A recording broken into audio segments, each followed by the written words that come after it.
Hello बच्चों, आज हम कवितावली उत्तरकांड से का पार्ट 2 करेंगे, जिसके रचयिता है गोस्वामी तुलसीदास जी। हमने इस कविता का पार्ट 1 कर लिया है। आज हम पार्ट 2 करेंगे, लेकिन पार्ट 2 करने से पहले पार्ट 1 का पुनरावर्तन करते हैं ताकि आप सबको रिवाइंड हो जाए। पहला दोहा है, किसबी किसान कुल बणिक भिखारी बाट, चाकर चपल नट चोर चार चेटकी, पेट को पढ़त गुण गढ़त चढ़त गिरी, अटत गहन घन अहन अखेट की, ऊंचे नीचे करम धर्म अधर्म करी, पेट ही को पचत बेचत बेटा बेट की, तुलसी बुझाई एक राम घनश्याम हिते, आगी बड़वागी ते बड़ी है आगी पेट की।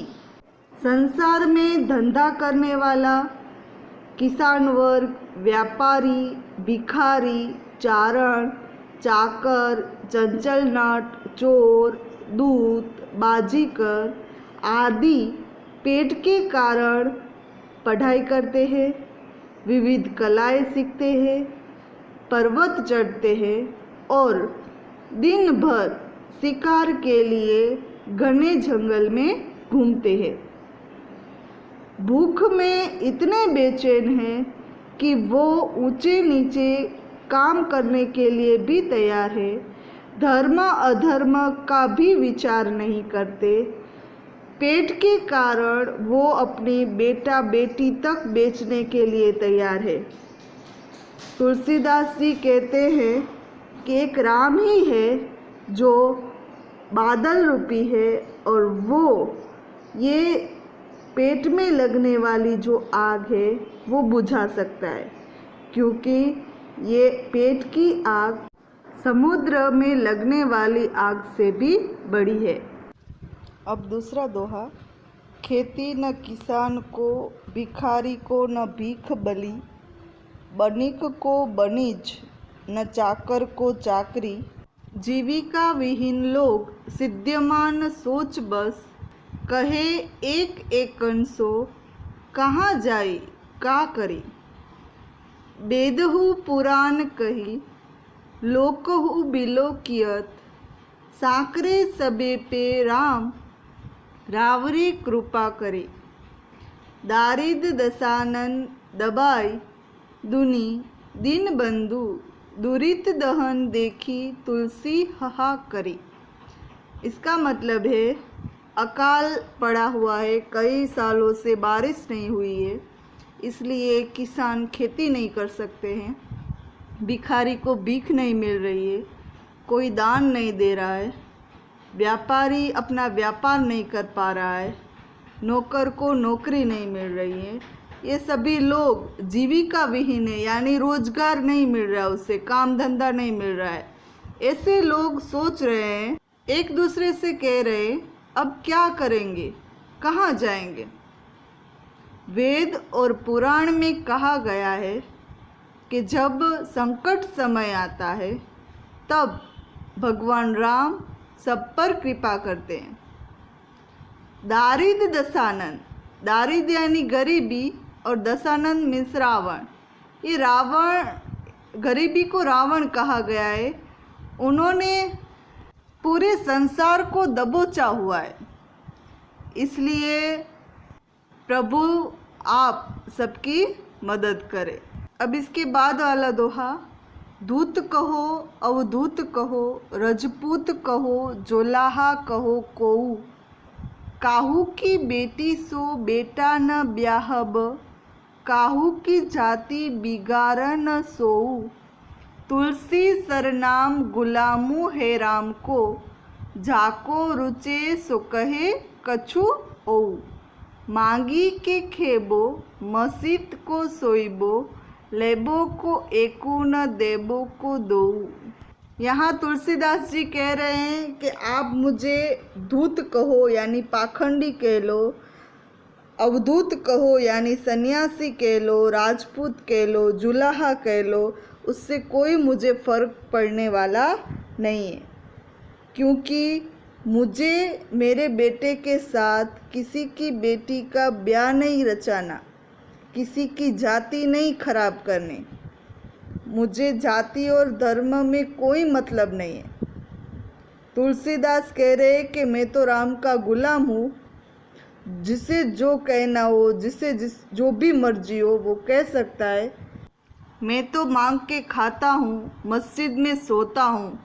मुझे एक से न लेना है न दूसरे को देना है। यहाँ पर हमने कवितावली उत्तरकांड के 3 दोहे किए जो खड़ी बोली में लिखे गए हैं। अब हम लक्ष्मण मूर्छा और राम का विलाप जो रामचरितमानस से लिया गया है वो करेंगे, जिसमें लक्ष्मण जी मूर्छित हो जाते हैं और राम भगवान सामान्य मनुष्य की तरह विलाप करते हैं। ये दोहा रामचरितमानस से लिया गया है, इसका मतलब पूरा चौपाई छंद में है और अवधी भाषा में लिखा गया है। पहला दोहा ले तो तव प्रताप उर राखी प्रभु, जेहू नाथ तुरंत, अस कही आयसु पाई पद, बंदी चलेऊ हनुमंत, भरत बाहुबल सील गुण, प्रभु पद प्रीति अपार, मन महु जात सराहत, पुनि पुनि पवन कुमार। हनुमान जी भरत जी से कह रहे हैं, हे नाथ, हे प्रभु, तव प्रताप यानी आपका प्रताप, उर राखी यानी हृदय में रखकर, प्रभु, जेहू नाथ तुरंत यानी तुरंत वहाँ मैं पहुँच जाऊँगा, उस कही ऐसा कहकर, आयसु पाई, आयसु पाना यानी आज्ञा लेकर, पदबंदी यानी चरणों में वंदन करके, चलेऊ हनुमंत, हनुमान जी वहाँ से चल दिए। भरत बाहुबल यानी भरत के बाहुबल, सील गुण यानी सील स्वभाव, प्रभु पद प्रीति अपार यानी प्रभु के चरणों में उनकी अपार भक्ति को, मन महु यानी मन में, सराहत यानी कि सराहना, पुनि पुनि यानी बार बार, पवन कुमार या हनुमान, हनुमान जी भरत के बाहुबल, सील स्वभाव तथा प्रभु के चरणों में उनकी अपार भक्ति को मन में बार बार सहारते हैं। इसके बाद उहाँ राम लक्ष्मण ही निहारी, बोले बचन मनुज अनुसारी, अर्धराति गई कपि नहीं आयु, राम उठाई अनुज उर लगाई, सकहु न दुखित देखी मोहि काहू, बंधु सदा तव मृदुल सुभाव, मम हित लागी तजेहु पीतु माता, सहेहु विपिन हिम आतप बाता। वहाँ राम भगवान लक्ष्मण जो मूर्छित हो गए उसे निहार रहे हैं। वहाँ राम लक्ष्मण निहारी यानी देख रहे हैं, बोले वचन मनुज अनुसारी और बोल रहे हैं वचन यानी शब्द, मनुज यानी मनुष्य की तरह, यानी भगवान श्री राम सामान्य आदमी के समान विलाप करते हुए कहते हैं कि अर्ध रात गई कपि नहीं आए, यानी आधी रात हो गई, अभी तक, कपि यानी हनुमान, बंदर है वो, इसलिए अभी तक नहीं आए। राम उठाई अनुज उर लगाई, यानी राम ने अनुज यानी अपने भाई लक्ष्मण को उठाकर हृदय से लगा लिया। सकहु न दुखी देख मोहि काहू, सकहु यानी सके, न दुखी नहीं देख सकते, देखी मोहि काहू यानी तुम मुझे दुखी नहीं देख सकते। बंधु सदा तव मृदुल स्वभाव, बंधु यानी हे भाई, सदा यानी हमेशा, तव तेरा, मृदुल स्वभाव यानी मृदुल यानी कोमल, स्वभाव यानी स्वभाव है, तेरा स्वभाव सदैव कोमल और विनम्र रहा है। मम हित लागी तजेहु पीतु माता, मम यानी मेरे हित के लिए, तजेहु पितु माता यानी माता और पिता का तुमने त्याग किया है। सहेहु बिपिन हिम ताप बाता, सहेहु यानी सहन करना, बिपिन यानी जंगल, हिम यानी बर्फ यानी ठंड यानी धूप, बाता यानी तूफान, यानी मेरे साथ तूने जंगल में ठंड, धूप, तूफान आदि को सहन किया है। सो अनुराग कहाँ अब भाई, उठहु न सुनी मम बच बिलकाई। सो अनुराग यानी कि हे भाई अब वह प्रेम कहाँ है। उठहु न सुनी मम बच बिलकाई, बिलकाई यानी व्याकुलता पूर्वक, बच यानी वचन, यानी मेरी व्याकुलता पूर्वक बातें सुनकर तुम क्यों नहीं उठते हो। जो जनतेऊ बन बंधु बिछोहु, जो यानी अगर, जनतेऊ यानी जानता, बन यानी वन, बंधु यानी भाई, बिछोहु यानी वियोग। यदि मैं यह जानता होता कि वन में तुम्हारा वियोग सहना पड़ेगा तो मैं पितु वचन यानी पिता के वचन मनतेऊ नहीं, मानता नहीं, ओऊ यानी उस वचन को मैं मानता ही नहीं जो पिताजी ने दिए थे, और तुझे वन में लाता ही नहीं। सुत यानी पुत्र, बीत यानी धन, नारी यानी स्त्री, भवन यानी महल घर, परिवार यानी परिवार। यहाँ पर कहा है कि पुत्र, धन, नारी, भवन, परिवार होई जाई जग बारही बारा, इस जग में बार बार मिल जाते हैं और नष्ट भी हो जाते हैं, किंतु अस बिचारी जीव जागहु ताता, मिलई न जगत सहोदर भ्राता। अस यानी ऐसा, बिचारी यानी सोचकर, जीव यानी मन में, जागहु यानी जागना, ताता यानी हे भाई संसार में सगा भाई दोबारा नहीं मिलता, ऐसा सोचकर तुम जाग जाओ।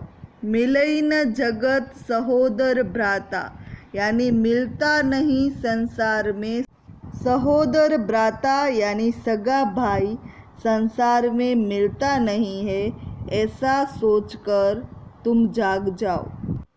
जथा पंख बिनु खग अति दीना, यानी जैसे पंख बिना खग यानी पक्षी, अति दीना यानी बिना पंख के वो दिनहीन है।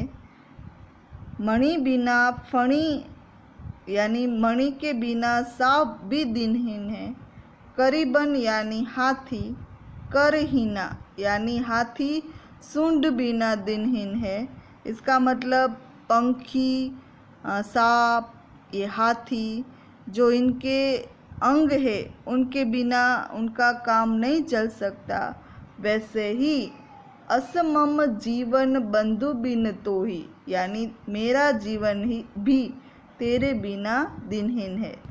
जेहू अवध कवन मुहलाई, जेहू अवध कवन मुहलाई यानी कि राम भगवान चिंता में बोल रहे हैं, मैं अयोध्या कौन सा मुँह लेकर जाऊंगा।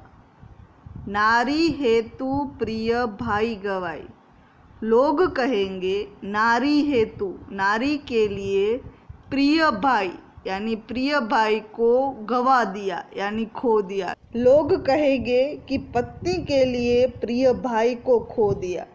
बरु अपजस सहतेऊ जग माही, बरु यानी चाहे, अपजस यानी अपयस, सहेतु यानी सहना पड़े, जगमाही यानी संसार में पत्नी खोने का अपयस सहना पड़े तो मैं सह लूँगा, क्योंकि नारी हानि विशेष क्षति नहीं, नारी की हानि विशेष नहीं होती। अब अपलोकु सोकु सुत तोरा, सही निठुर कठोर उर मोरा। लक्ष्मण के होश में न आने पर राम विलाप करते हुए कहते हैं कि मेरा निष्ठुर और कठोर हृदय अपयश और तुम्हारा शोक दोनों को सहन करेगा।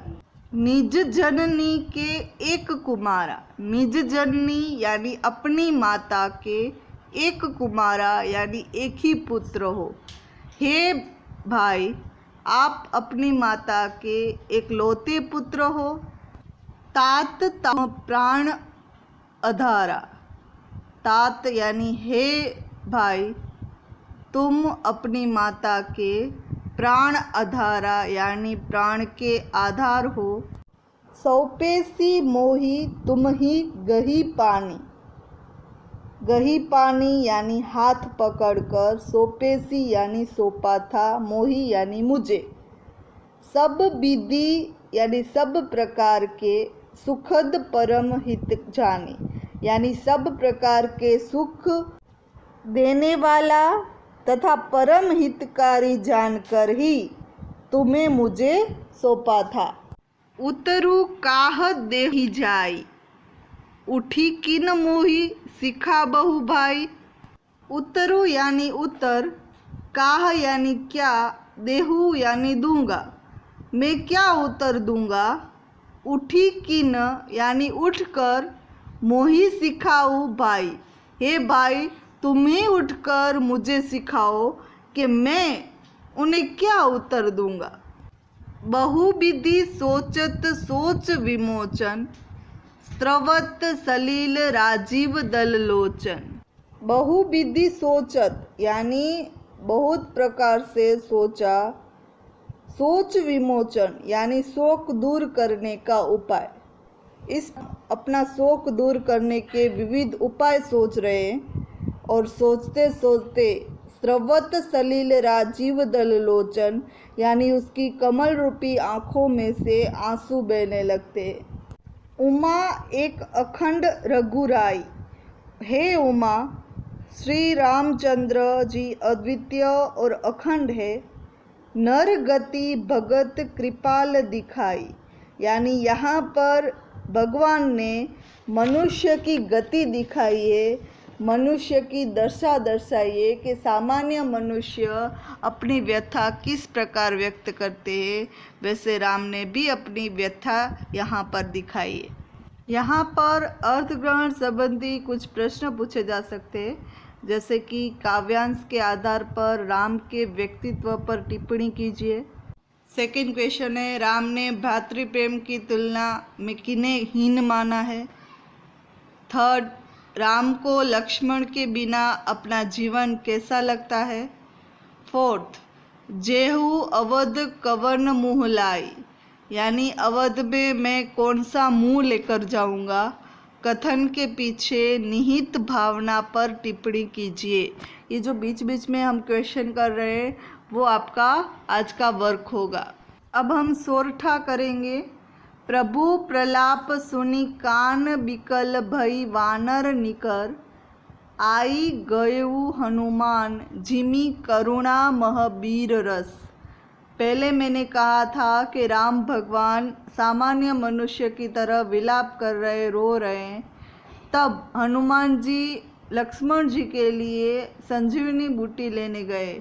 अब हनुमान जी वापिस आ गए तो कैसा दृश्य है वो हम देखेंगे।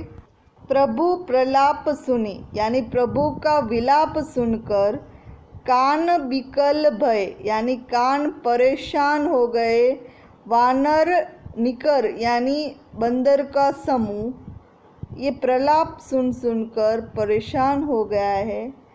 आई गयु हनुमान यानी आ गए हनुमान, जिमी यानी जैसे ही, करुणा मुह करुणा में, वीर रस यानी वीर रस प्रकट हो गया।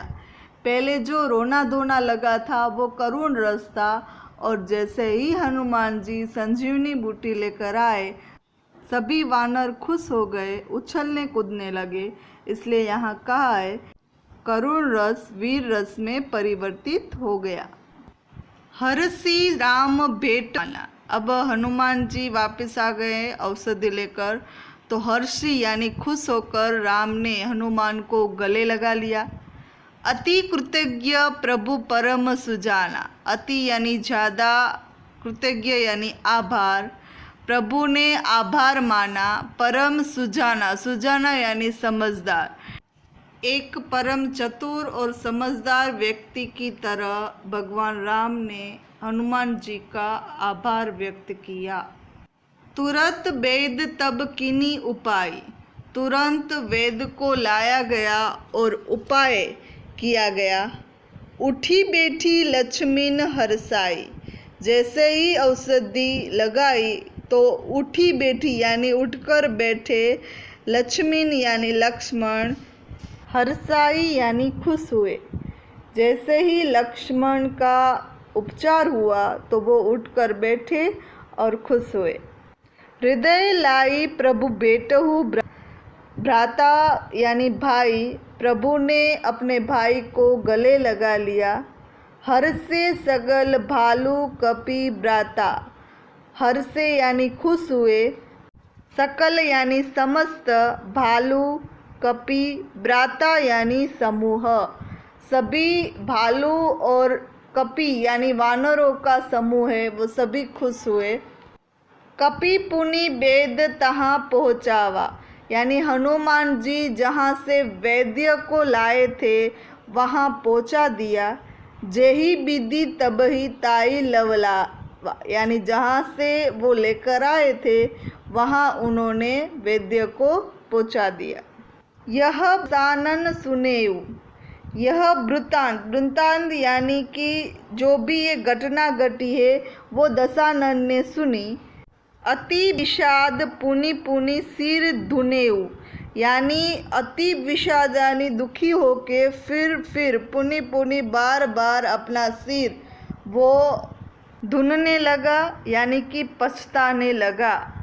व्याकुल कुंभकर्ण पही आवा। यानी व्याकुल होके वो कुंभकर्ण के पास गया। विविध जतन करी ताही जगावा। यानी विविध प्रकार के उपाय करके रावण ने कुंभकर्ण को जगाया। अब कुछ क्वेश्चन है वो हम करेंगे। क्वेश्चन, हनुमान के आने पर राम ने क्या प्रतिक्रिया जताई? दूसरा, लक्ष्मण की मूर्छा किस तरह टूटी? तीसरा, किस घटना से वानर सेना प्रसन्न हुई? चौथा, जेही विधि तबही ताही लब्ध लावा। यानी कि वैद्य को जहाँ से ले आए थे वहाँ पहुँचाना। ये पंक्ति का आशय स्पष्ट करना है। जागा निशिचर देखिय कैसा, मानहु कालू देह धरी बैसा। अब रावण ने उपाय करके कुंभकर्ण को जगाया है, तो निशाचर यानी कि रात को घूमने वाले वो होते हैं राक्षस, वो अभी जाग कर बैठा है। तो कैसा लग रहा है? मानहु काल देहु, यानी काल का देह धारण किया हो, यानी कि यमराज जैसा लग रहा है। कुंभकर्ण बुझा कहू भाई। कुंभकर्ण ने भाई से पूछा क्या बात है? काहे तव मुख रहे सुखाई। यानी काहे को तेरा मुख सूखा हुआ है, परेशान क्यों है तू? कथा कही सब ते ही अभिमानी, जेही प्रकार सीता हरियाणी।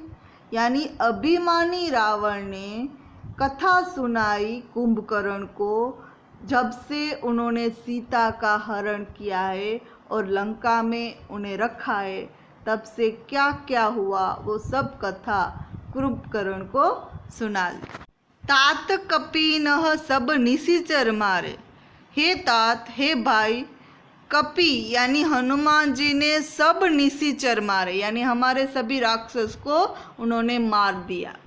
महा योद्धा संघारे, यानी हमारे महान महान योद्धा को भी मार डाला, उसका भी संहार कर दिया।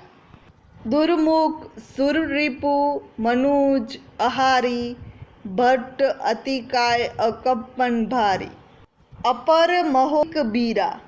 यहाँ पर रावण कुछ राक्षसों के नाम ले रहे, जैसे दुर्मुख, देवशत्रु, नरातक, महायोद्धा, अतिकाय, अकम्पन और महोदर आदि अनेक युद्ध पुरुष से जो युद्ध में लड़ रहे हैं वो मरे पड़े हैं। अब कुछ क्वेश्चन है। रावण ने कौन सा वृत्तांत सुनाया, उसकी क्या प्रतिक्रिया थी? रावण कहाँ गया तथा क्या किया? कुंभकर्ण कैसा लग रहा था? कुंभकर्ण ने रावण से क्या पूछा? अब एक सुनी दस कंधर बचन तव कुंभकर्ण बिलखान, यानी कि सुनी दस कंध यानी रावण का वचन सुनकर कुंभकर्ण बिलखाना। कुंभकर्ण बिलखाना इसका मतलब है बिलखने लगा। जगदम्बा हरियाणी अब सठ चाहत कल्याणा। जगदम्बा यानी सीता, सीता का तूने हरण किया है, अब सठ चाहत कल्याणा, अब कल्याण की चाहत करना असंभव है। यह संभव ही नहीं है कि तेरा कल्याण हो। अब कुछ क्वेश्चन है। किसने किसको क्या कथा सुनाई थी? क्वेश्चन नंबर 2, रावण की सेना के कौन कौन से वीर मारे गए? क्वेश्चन नंबर 3, हनुमान के बारे में रावण क्या बताता है? 4, रावण की बातों पर कुंभकर्ण ने क्या प्रतिक्रिया जताई? ये जितने भी क्वेश्चन बीच बीच में आए हैं वो सभी आज आपका वर्क होगा। धन्यवाद।